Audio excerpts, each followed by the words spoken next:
Tell us about that decision to just step out and take this journey. Yeah. So, I mean, I've always been in events. My degree is in events management, but that was a long time ago. And I then went to do multiple different things, work on a cruise ship, become a flight attendant, and I still tried to make things event focused. But then the pandemic hit, and we all know that during the pandemic, events were affected a lot. A lot of it went online, which is completely new to a lot of people. But the in-person part of events they just couldn't happen. So that kind of really, I guess, jolted what I was trying to do. And I managed to find kind of a way around it in community management, online community management in particular, which still involved events, but it involved a lot of things. And if you are listening and you know anything about community management, it's people management, events management, marketing, social media, like customer relations. It's so many full-time jobs in one that at some point you just can't do it all. And a lot of the companies out there, and still today, I believe that they don't have big teams for community teams. There's one person potentially doing all of this work, or maybe even two. If you're lucky to have a team, then you know that is great, where one person is just doing the events, one person is just doing the marketing. But unfortunately, a lot of it falls on one person, Mhm. and that's where it just becomes overwhelming and just too much.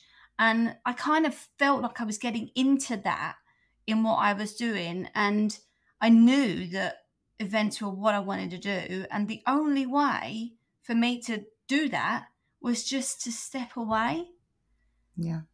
And so that's what I did. And I know for a lot of people, that's not as easy because it meant I was stepping away from a job and going into nothing. And luckily, my husband was very supportive during that time. And we were able to figure it out. And I had a few months of literally doing nothing, which was very nice. I slept a lot, but it made me reevaluate like what it was I wanted to work on. It gives you that creative space that you don't have when you're working full time to start to plan things and strategize because you're too busy doing day-to-day things that you just the last thing you want to do is start Yeah. planning your next thing at nighttime when you've done a like 9 to 5 job. So that's really what propelled it, was just getting to the point of like I can't physically do this anymore. I don't want to do this, but I know what I do want to do. And Yeah. that's what led me to being here with you today. Wow. I think I applaud you because, like you mentioned, so many people do not see that as a step for them. And maybe Mhm. it's just because they have to hold on to whatever it is. It could be that job. You were working in community management, but a lot of people get in that position where they feel like they just cannot go forward, but then don't know how to step out or step away. So I applaud you for doing that. And it gave you that, I guess it's an intentional space, but it was surrounded in a lot of uncertainty, probably.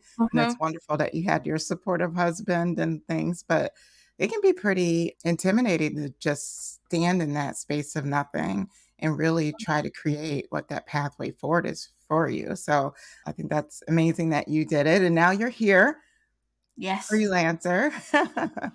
And Learning now the whole freelancer life and what mhm, that now brings, which is a completely different shift. And I'm not mhm, saying that I know it seems like it was very easy for me to do what I did, but there was a lot of thinking and talking to my husband about this and lots of people about it. And it wasn't just like, oh, tomorrow I'm going to quit my job and do what I want. You know, yeah. that's not what happened. And this whole transition now is all very much a learning curve. Like, I don't know what I'm doing, but I'm doing it somehow.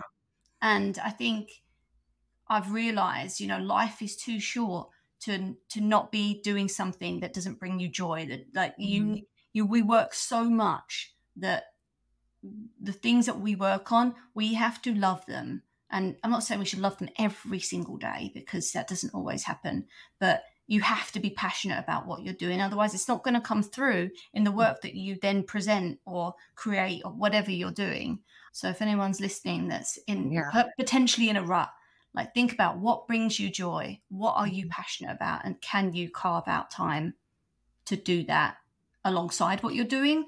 Or is there an opportunity to make a drastic change for the better. Absolutely. And sometimes it takes having those conversations, right? I talk Yeah. to event professionals all the time. Sometimes it's having those conversation of, "Hey, this is what I need to do for me." And Mhm. it can be a tough conversation, but getting that alignment within the people that you're close with, the people that your decision will affect, that is going to be key.